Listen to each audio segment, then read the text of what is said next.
सभी समय से हारे।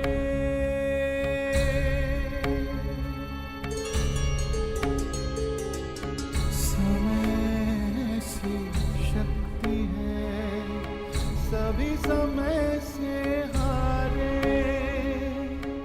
राजा हो या रंक सभी बनते रहे बेचारे।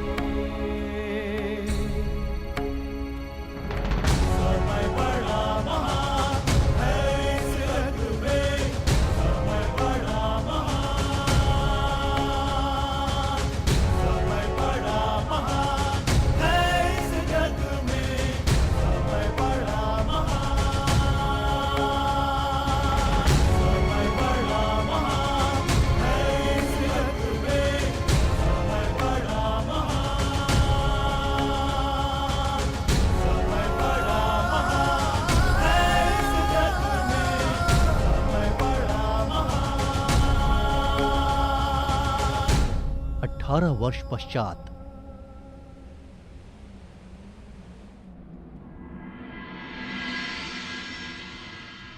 तो कुरुकुल की अगली पीढ़ी अपना प्रशिक्षण पूर्ण कर चुकी है धर्मराज। जी माधव, परीक्षित और वृषकेतु दोनों ने शिक्षा प्राप्त कर ली। अब सत्ता को अगली पीढ़ी में हस्तांतरित करने का समय आ गया। परंतु माधव महाराज,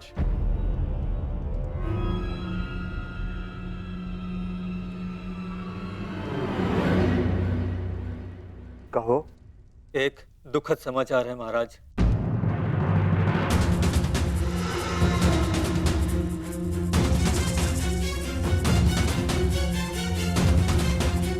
अभयदान दिया, बोलो क्या समाचार है? राजमाता कुंती। क्या हुआ माता कुंती को?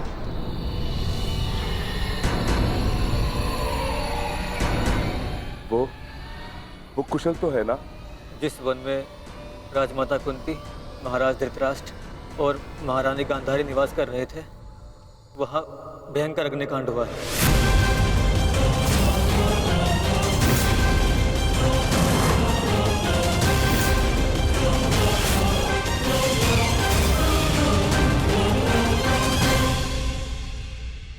और वो तीनों जलकर भस्म।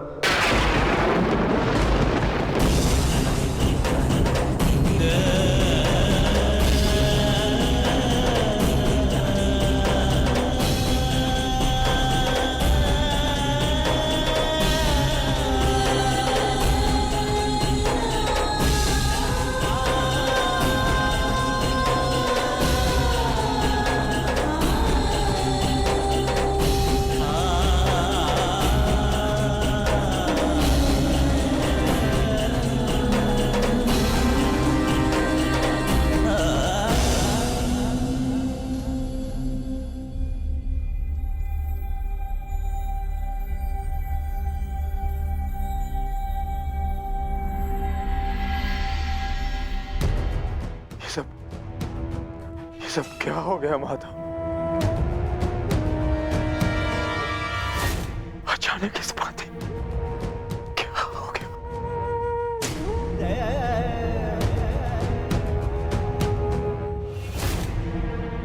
जो संसार में आया है उसे जाना ही है। महत्वपूर्ण ये है कि वो अपने जीवन से क्या लेकर गए और इस संसार को क्या देकर गए।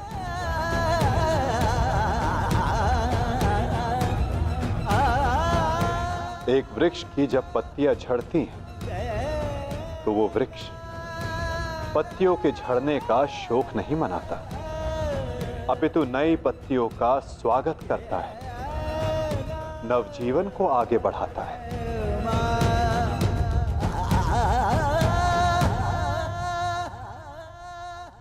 आप सब स्वयं को संभालिए।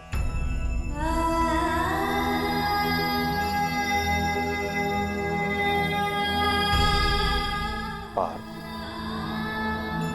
स्वयं को संभालो।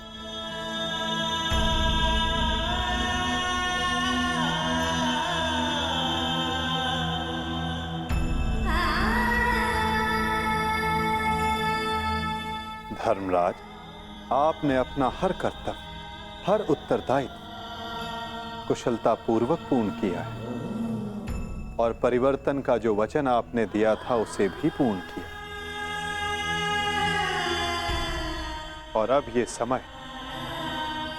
समय दुख मनाने का नहीं,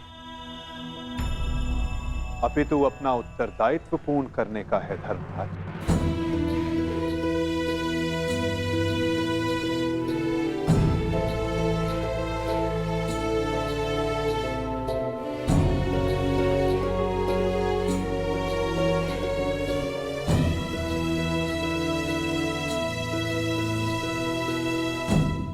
नई पीढ़ी का स्वागत करने के लिए सज्ज हो जाओ।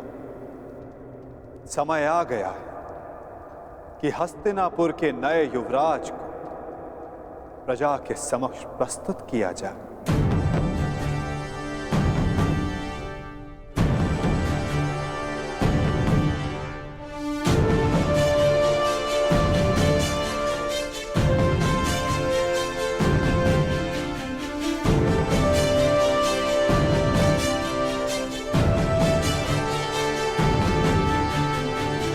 समय आ गया है कि हस्तिनापुर की ये सभा कुरुवंश की आने वाली नई पीढ़ी का स्वागत करे।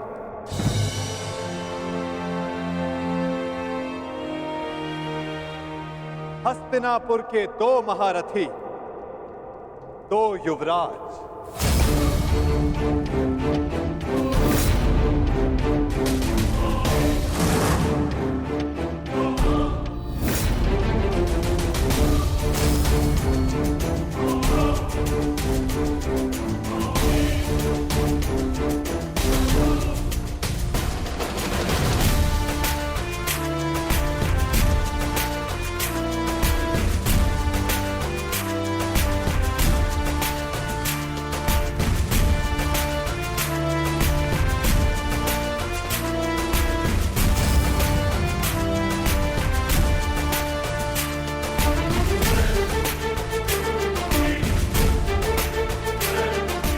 जिन्हें पांडवों ने स्वयं अपनी युद्ध कला के ज्ञान से प्रशिक्षित किया है,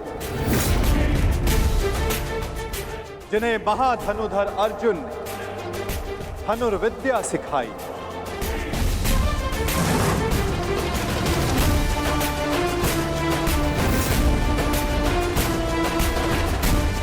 जिन्हें महाबली भीम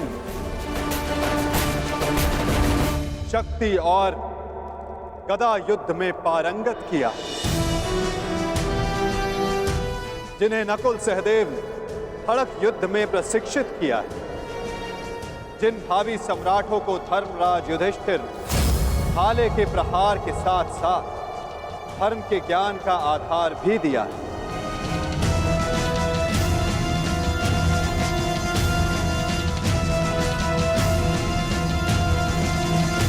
अब भारत के नए शासक तैयार हो चुके हैं। धर्म स्थापना के लिए नई पीढ़ी सज्ज हो चुकी है।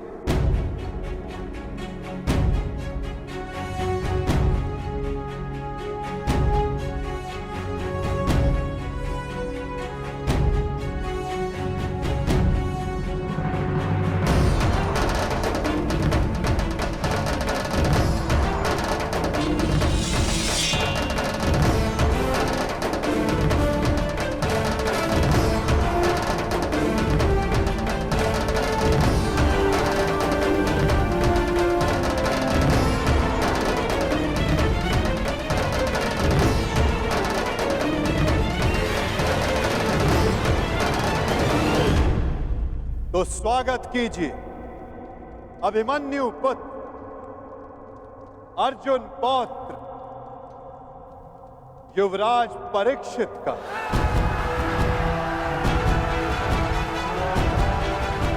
युवराज परीक्षित की, युवराज परीक्षित की, युवराज परीक्षित की, युवराज परीक्षित की, युवराज परीक्षित की,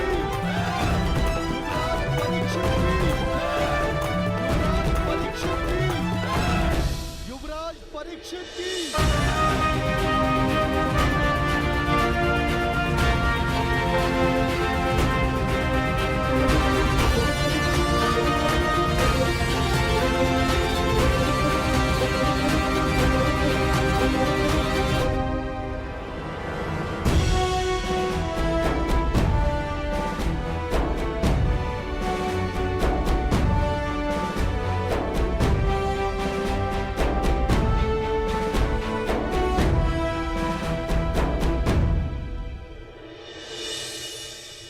और अब स्वागत कीजिए राधे कर्ण पुत्र युवराज वृषकेतु का।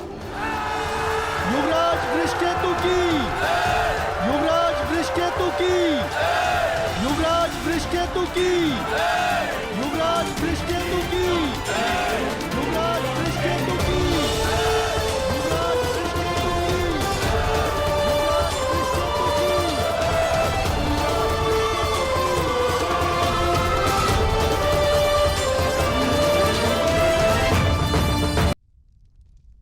और अब स्वागत कीजिए राधे कर्ण पुत्र युवराज वृषकेतु का। युवराज वृषकेतु की, युवराज वृषकेतु की, युवराज वृषकेतु की, युवराज वृषकेतु की, युवराज वृषकेतु की, युवराज वृषकेतु की।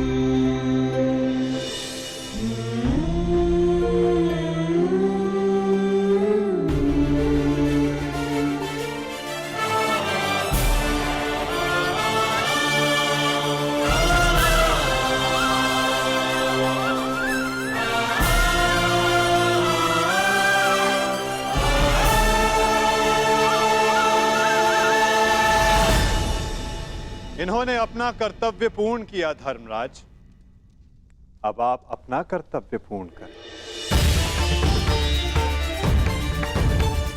एक सम्राट का कर्तव्य होता है कि वो अपने उत्तराधिकारी को निष्पक्ष होकर चुने। केवल बल ही नहीं, बुद्धि प्रवीण हो, न्याय उचित, धर्म उचित हो। और मेरा धर्म ये कहता है न्याय और धर्म अनुसार हस्तिनापुर नरेश मेरे ज्येष्ठ भ्राता कर्ण के पुत्र वृषकेतु हो। युवराज वृषकेतु की, युवराज वृषकेतु की, युवराज वृषकेतु की,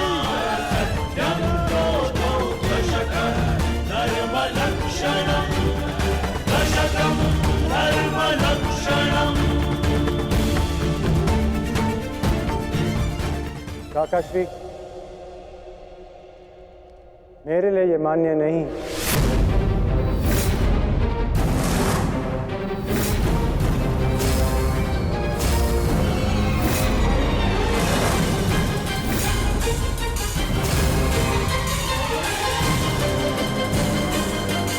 पुत्र, सम्राट आपका न्याय उचित है, परंतु परीक्षित मुझसे ज्येष्ठ हैं, इसलिए न्याय अनुसार और धर्म अनुसार हस्तिनापुर के सम्राट केवल और केवल परीक्षित ही होने चाहिए।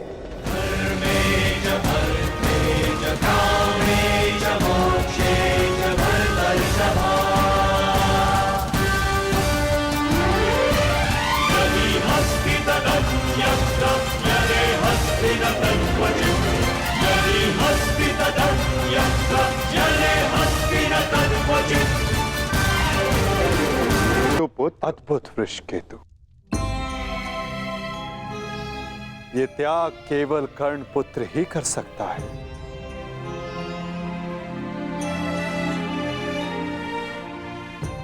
इस सभा ने छल देखा, बल देखा, नारी का दंभ भी देखा, और आज बंधु प्रेम और त्याग देख रहा है।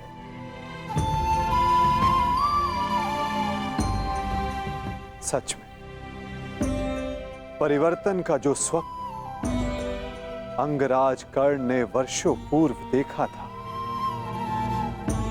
वो परिवर्तन आज दिख रहा है।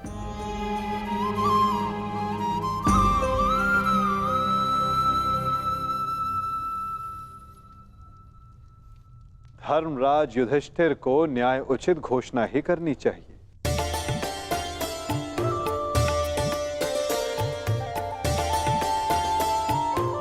जैसी आपकी आज्ञा माधव।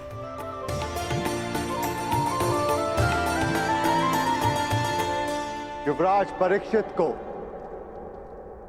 हस्तिनापुर का सम्राट घोषित किया जाता है। युवराज परीक्षित की, युवराज परीक्षित की, युवराज परीक्षित की, युवराज परीक्षित की, युवराज परीक्षित की। परंतु ये अपूर्ण न्याय होगा। न्याय उचित यही होगा कि अंग पर ज्येष्ठ कर्ण के पश्चात अधिकार वृषकेतु का है और मैं वृषकेतु को अंग का नया राजा घोषित करता हूं। महाराज वृषकेतु की, महाराज वृषकेतु की, महाराज वृषकेतु की। और अंग के साथ साथ इंद्रप्रस्थ भी वृषकेतु के नियंत्रण में होगा। अंगराज वृषकेतु की, अंगराज वृषकेतु की, अंगराज वृषकेतु की।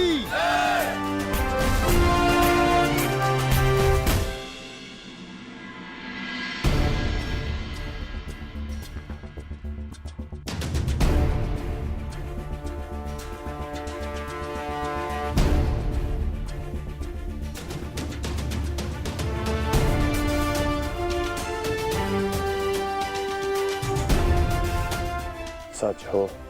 मैं तो आरंभ से ही सज्ज हूं।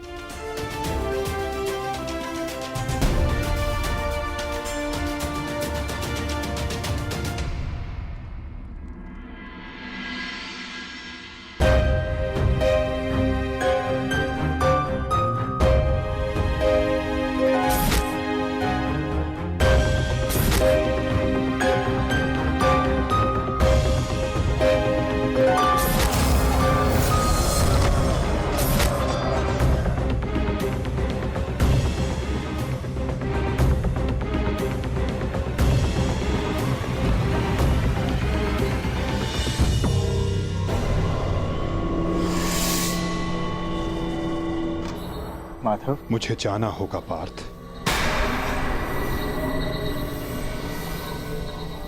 परंतु माधव। नहीं पार्थ, नियति मुझे पुकार रही है।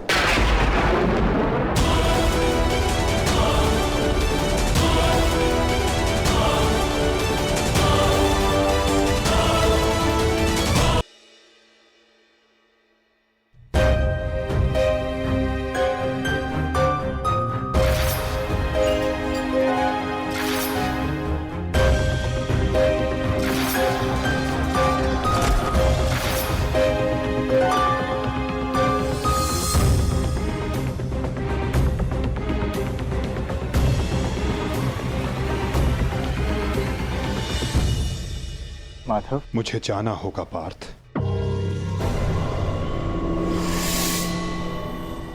परंतु माधव। नहीं पार्थ, नियति मुझे पुकार रही है।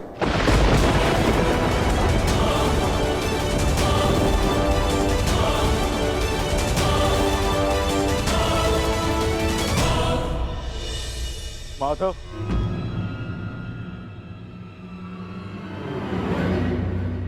आपने बताया नहीं कि अचानक ऐसा क्या हुआ जो आप जा रहे हैं। प्रथम बार आपके मुख पर यह पीड़ा देख रहा। यही तो जीवन है पार्थ। आनंद के साथ पीड़ा, अंधकार के साथ प्रकाश, उत्थान के साथ पतन और निर्माण के साथ विनाश कहीं ना कहीं जुड़ते ही हैं पार्थ। आज हस्तिनापुर में नया आरंभ हुआ है, परंतु मुझे जाना होगा पार्थ, ताकि मैं एक अंत को, एक विनाश को रोकने का प्रयास कर सकूं। तो फिर मुझे भी अपने साथ ले चलिए माधव।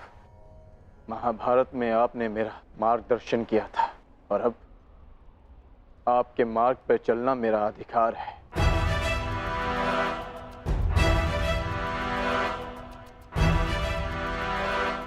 अवश्य पार्थ, ये तुम्हारा अधिकार है, किंतु ये यात्रा केवल मेरी है पार्थ। ये कर्तव्य केवल मेरा है और मुझे इस यात्रा को अकेले ही पूर्ण करना होगा।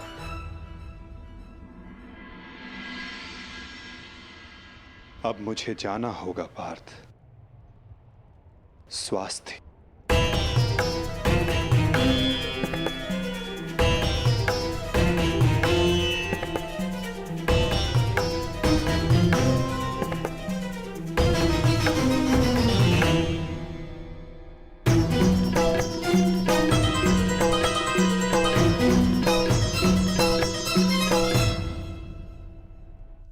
ये क्या कह रहे हो अर्जुन? हाँ ज्येष्ठ, पहली बार मुझे माधव की कोई बात समझ में नहीं आई, परंतु इतना निश्चित है कि कुछ भयावह घटित होने का संकेत दिया उन्होंने मुझे।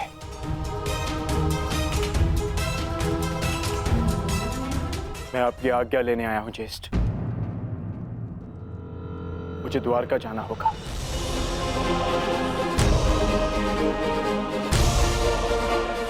यदि हम माधव के कुछ काम आ सकते हैं तो इससे अधिक सौभाग्य की बात हमारे लिए और क्या होगी। शीघ्र द्वारका पहुंचो।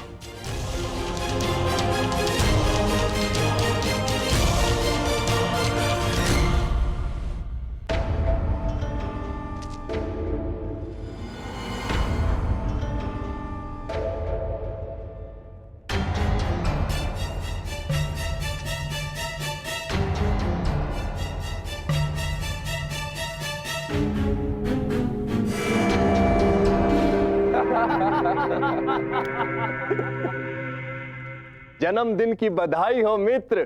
कृतवर्मा, स्वागत है तुम्हारा। तुम्हारी ही प्रतीक्षा हो रही थी। वाह, क्या अद्भुत प्रबंध है। इतना सुंदर भोज मैंने कभी नहीं देखा। वाह। काहे का भोज मित्र, ऐसा प्रतीत होता है अद्भुत भोज किए हुए जैसे एक युग बीत चुका है। ताऊ श्री ने संपूर्ण द्वारिका में मदिरा पान और उसके विक्रय पर प्रतिबंध लगा रखा है। अगर मदिरा मिल जाती तो आनंद आ जाता। परंतु मित्र, उसके पीछे बलभद्र का कारण उचित था। ऋषि के श्राप का प्रभाव तो तुम देख ही चुके हो। उसने जो कहा वैसा ही हुआ। तुम्हारे गर्भ से मूसल का जन्म हुआ और श्राप था कि उस मूसल से यादवों का अंत होगा। और आज उस श्राप का प्रभाव उस मदिरा पर लगी रोक ने ही रोक रखा है मित्र। कृतवर्मा, प्रतीत होता है कि तुम मेरे पूजनीय पिताश्री के साथ रह रहकर प्रवचन देना सीख गए। वो मूसल नष्ट हो चुका है।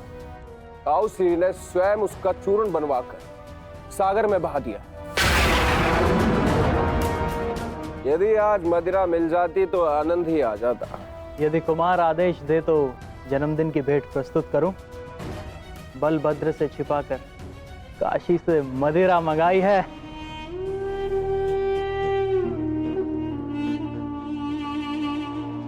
देखा कृतवर्मा, इसको कहते हैं जन्मदिन का उपहार। ये है मेरा सच्चा मित्र। आज मनेगा आनंद उत्सव।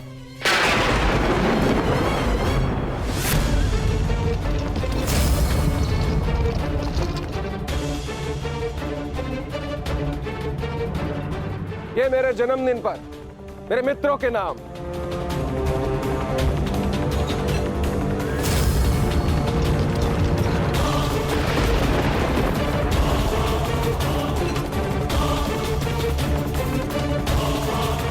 रुक जाइए आर्य।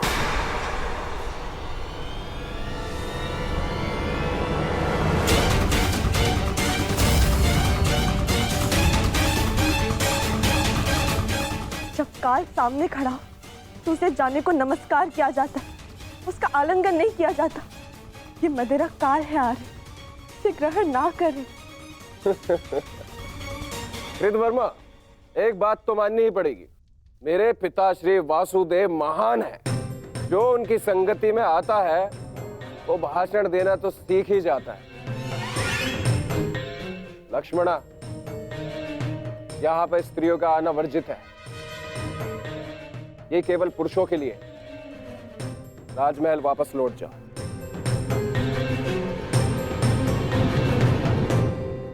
पुरुषों में मेरे अर्धांग भी है आर्य,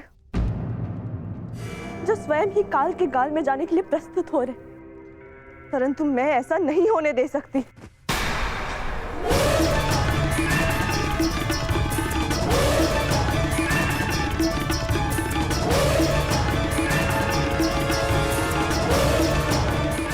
लक्ष्मणा, तुम हस्तिनापुर से हो और इस बात की साक्षी हो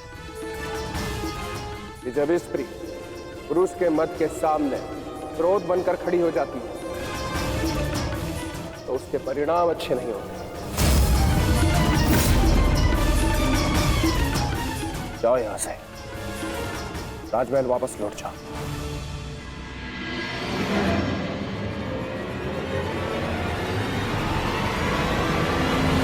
मैंने कहा राजमहल वापस जाओ।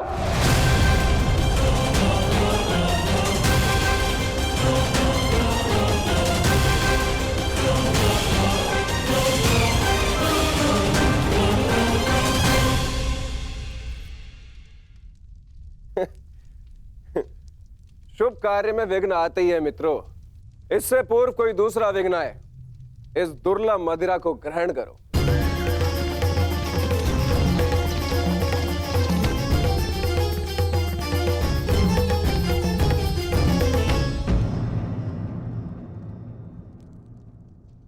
लक्ष्मणा, तुम अपने अश्रु मुझसे नहीं छुपा सकती हो। क्या हुआ पुत्री? क्या सामने तुमसे कुछ कहा? यदि वो कुछ कह देते तो मैं सह लेती ज्येष्ठ पिताजी, तो वो जो करने जा रहे वर्षों पूर्व साधु ने जो श्राप दिया था पूर्ण होने जा रहा है पिताजी। यादवों का विनाश रोकिए।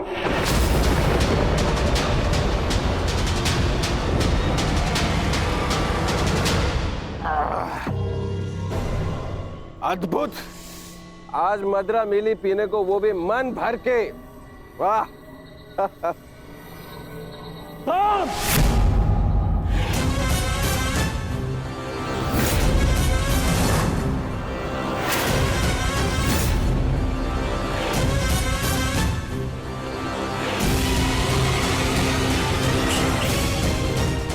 मैंने मद्यपान निषेध किया था। द्वारका के अंदर मदिरा लाने का साहस कैसे किया तुमने साम? तुम युवराज हो, द्वारका के अगले राजा, तुम्हें ये सब शोभा नहीं देता है। और तुम सब साम के मित्र हो ना, तुम्हारा कर्तव्य है यदि युवराज के पद अनुचित मार्ग पर जाए तो उन्हें अनुचित मार्ग पर जाने से रोके, उचित मार्ग दिखाए। और तुम लोग स्वयं उसे अनुचित मार्ग पर जाने दे रहे हो। कैसे? ताऊश्री, जो कहना है मुझसे कहिए। इनसे क्या बात कर रहे हैं जो आपकी आंखों में आंखें नहीं मिला सकते? इनसे प्रश्न करके क्या लाभ? लज्जा नहीं आती तुम्हें साम? बड़ों की आज्ञा तुमने सदा ही टाली है, अब राज आज्ञा का भी उल्लंघन करने लगे। क्या ताऊश्री, हर बात पे रोक टोक। क्या किया आपने अपने समस्त जीवन में? हाँ? दूध पिया और माखन खाया। ताऊश्री, अरे ताऊश्री, मदिरा तो चख के देखिए। जीवन का वास्तविक आनंद तो इसमें है। आप मदिरा पिएंगे तो आपको भान हो जाएगा कि अपने अनुज के दाव बनने के अतिरिक्त भी इस जीवन में और बहुत कुछ है। बड़े होकर जन्म लिया आपने, मदिरा पीजिए।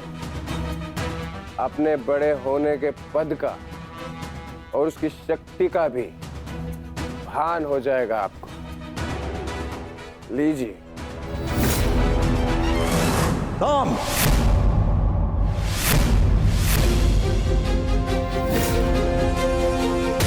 साहस मत करना।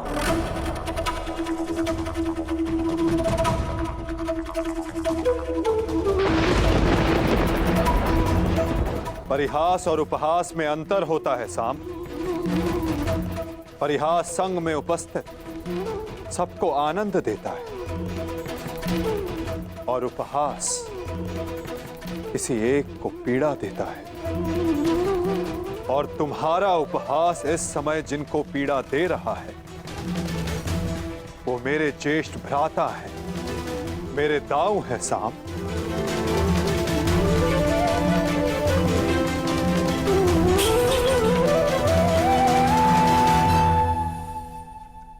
और मैं कौन हूं? हाँ? कौन हूं मैं? पुत्र या कुपुत्र? आपको तो सदैव अभिमन्यु जैसा पुत्र चाहिए था।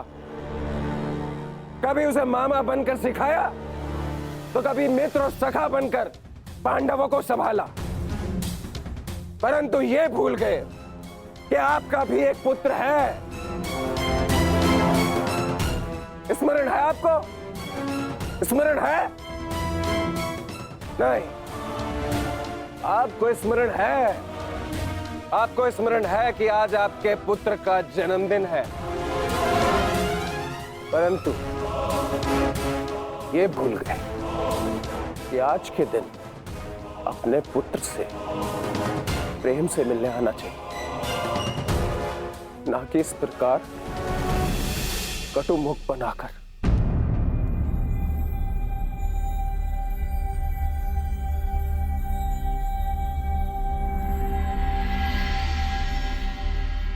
यह उत्सव संपन्न हुआ, आप सब जाओ यहां से।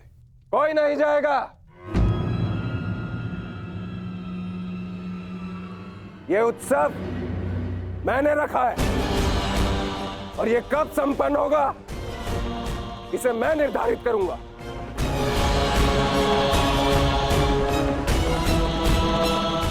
तुम इस समय मदिरा के मध में हो साम। ये समय वार्तालाप करने के लिए उचित नहीं है। जाओ, जाकर विश्राम करो। कहीं ऐसा ना हो कि संपन्न होने के स्थान पर इसका समापन हो जाए।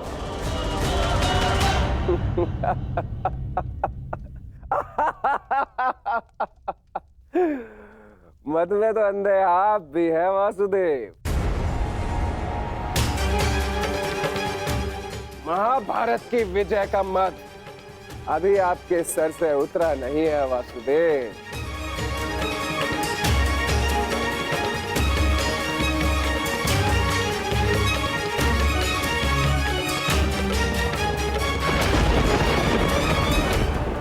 उचित कहा सामने वासुदेव। ना आप महाभारत की विजय से विमुख हो पा रहे हैं और ना पांडवों के प्रति प्रेम से।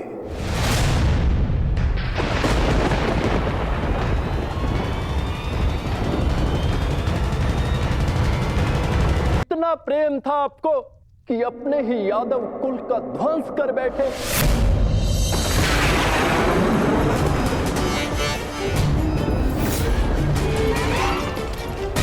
अपने ही कुल की यादव सेना का, नारायणी सेना का उन पांडवों के हाथों विध्वंस करवाते रहे और उस अर्जुन को गीता का ज्ञान दिया और भोले भाले यादवों के रक्त से कुरुक्षेत्र को नहलाते रहे और बताते रहे उस अर्जुन को कहां कौन सा अस्त्र चलाना है। क्यों वासुदेव? क्यों? अपने सखा के लिए, अर्जुन के लिए। क्यों? क्यों इतना प्रिय है वो आपको? क्यों? कभी कभी मुझे लगता है कि ये सखा और ये सखी ये सब नाटक है।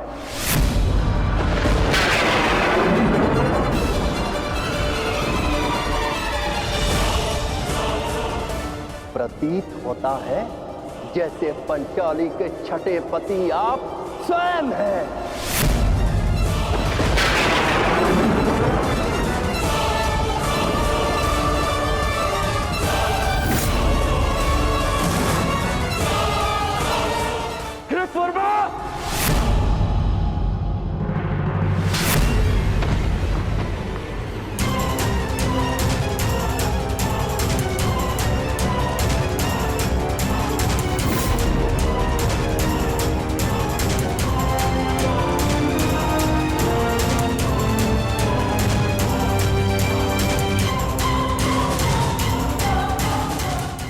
ध्यान रहे, महाभारत इसलिए हुई थी कि एक निर्दोष स्त्री पर लांछन लगाया गया था।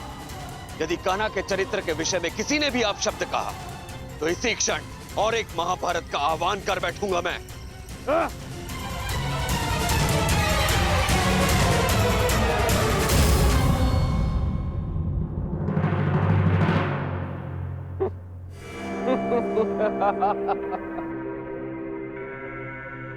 वाह, प्रेम हो तो ऐसा, भाई हो तो ऐसे।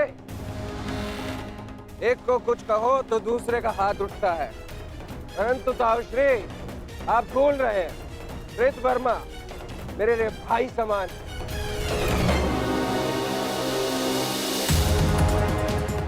एक तो आप मेरे जन्मदिन पर बिना आमंत्रण के यहाँ पहुंचे, और दूसरा मेरे मित्र पर आपने हाथ उठाया।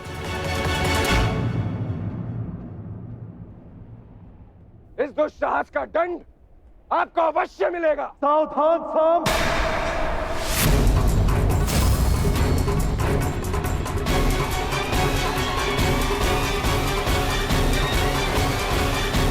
होता है जैसे पंचाली के छठे पति आप स्वयं हैं।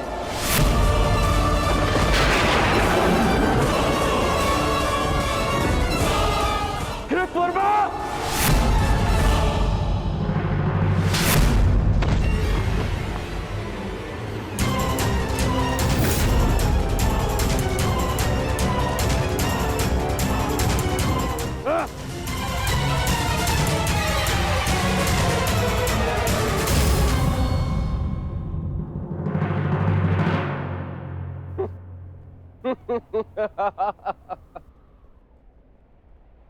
एक तो आप मेरे जन्मदिन पर बिना आमंत्रण के यहाँ पहुंचे, और दूसरा मेरे मित्र पर आपने हाथ उठाए।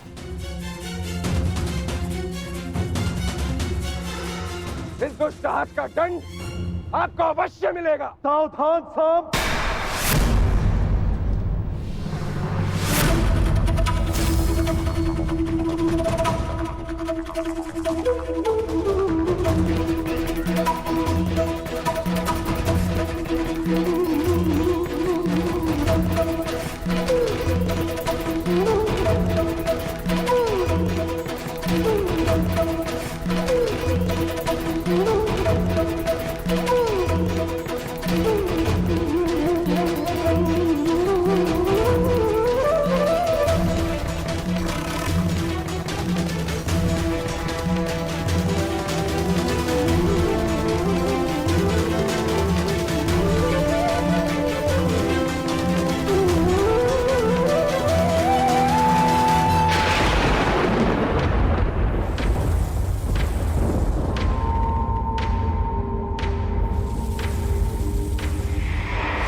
आज से ठीक 1 सप्ताह के पश्चात तुम्हारे पेट से मूसल ही उत्पन्न होगा, जो तुम्हारे वंश के विनाश का कारण बनेगा।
तुम्हें श्राप देती हूँ कि जिस प्रकार तुमने मेरे कुल का अंत किया है, उसी प्रकार तुम्हारे कुल का अंत भी होगा। तुम्हारा कुल भी ऐसे ही आपस में लड़कर नष्ट हो जाएगा।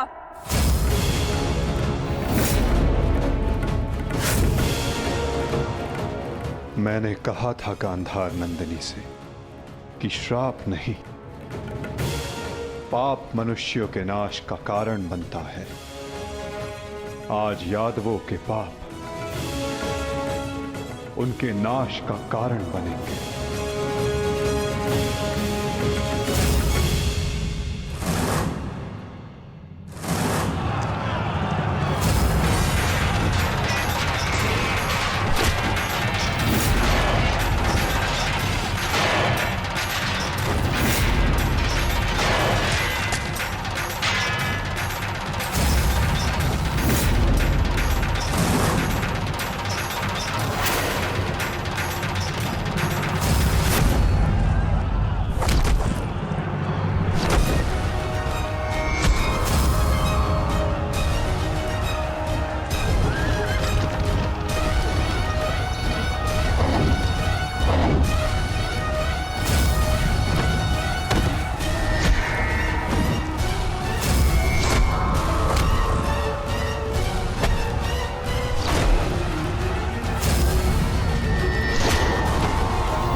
ये हमसे क्या हो गया कान्हा?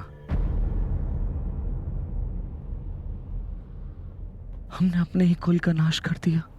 नहीं दाऊ, मनुष्य का विनाश उसके पाप कर्मों से होता है। यही नियति है और यादवों ने अपनी नियति स्वयं चुनी। जब जब मनुष्य अपने भीतर मद, दांभ और क्रोध को जगाएगा, तब तब वो ऐसे ही भूमि पर सो जाएगा।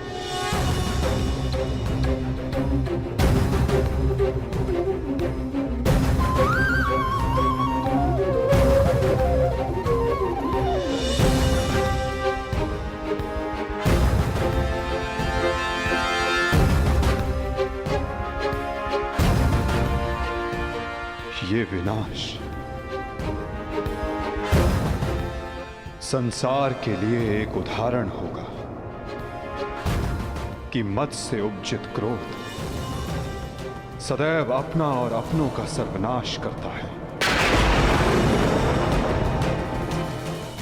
दाऊ, माता गांधारी का श्राप और यादवों के पाप ने दोनों ने मिलकर सब समाप्त कर दिया। दाऊ, किंतु इन सब का अर्थ क्या है कान्हा?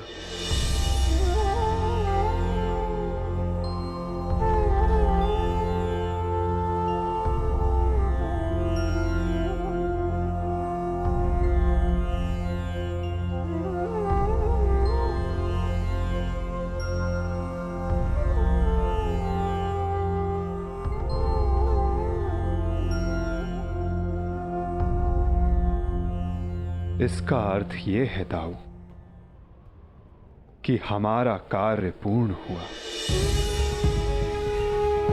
कि हमारे जाने का समय हो गया है। हमारे जीवन का लक्ष्य अब पूर्ण हो गया है।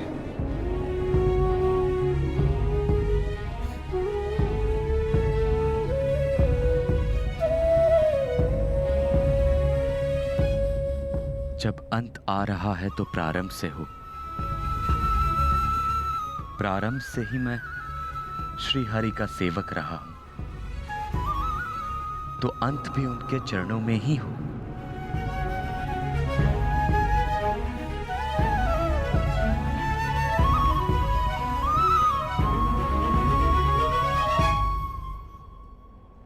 नमो भगवते वासुदेवाय। आ रहा है तो प्रारंभ से हो। प्रारंभ से ही मैं श्री हरि का सेवक रहा हूं, तो अंत भी उनके चरणों में ही हो।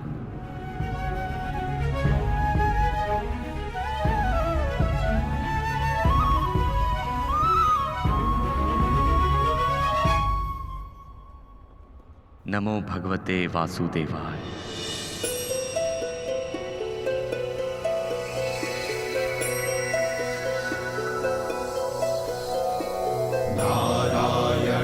नमस्कृत्य नरं चैव नरोत्तमं देवीं सरस्वतीं व्यासं ततो जयम् उदीरयेत्। नारायणं नमस्कृत्य नरं चैव नरोत्तमं देवीं सरस्वतीं व्यासं ततो जयम् नमस्कृत्य नरं चैव नरोत्तमं देवीं सरस्वतीं व्यासं ततो जयम् उदीरयेत्।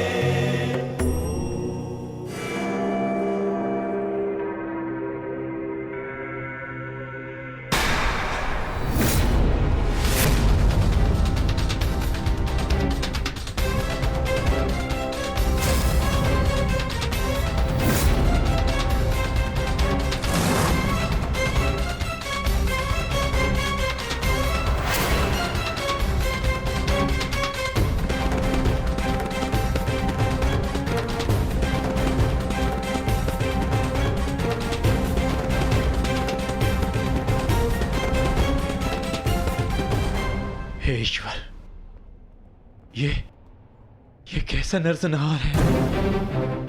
कहीं माधव इसी अंत की बात तो नहीं कर रहे थे? परंतु माधव है कहां? माधव कहां है आप?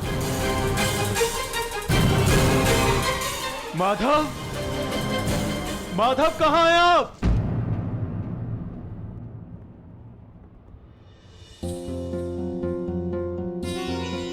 ये तो माधव के चरण चिन्ह है।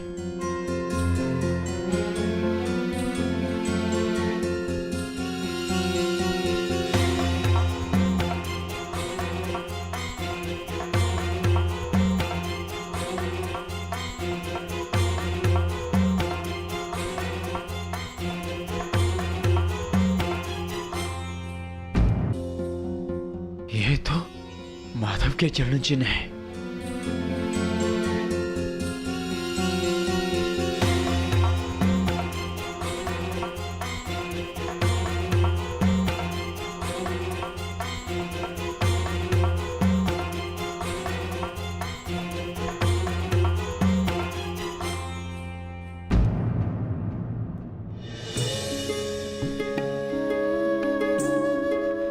माधव,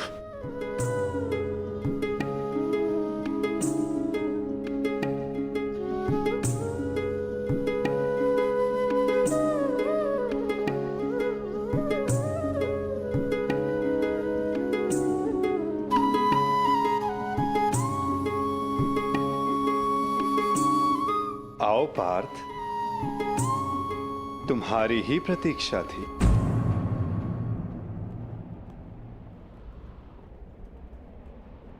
तुम्हें आना ही था, क्योंकि मेरे जाने का समय हो गया है।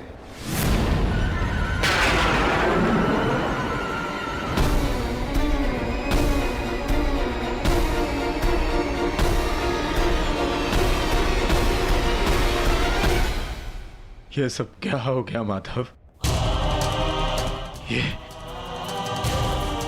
ये विनाश कैसा? हर प्राणी के जीवन का एक कारण होता है, एक लक्ष्य होता है पार्थ, और उस लक्ष्य के पूर्ण हो जाने के पश्चात उसका सृष्टि में रहना संतुलन बिगाड़ता है।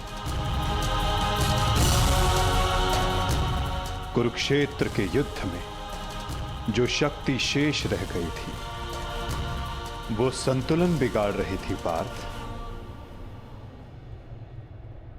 जब शक्ति के साथ उत्तरदायित्व का भान ना हो तो मनुष्य पापी बन जाता है,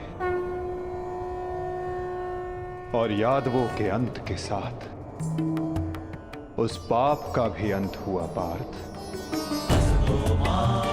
सदैव स्मरण रखना पार्थ, बिना उत्तरदायित्व के भान की शक्ति सदैव विनाश लाती है।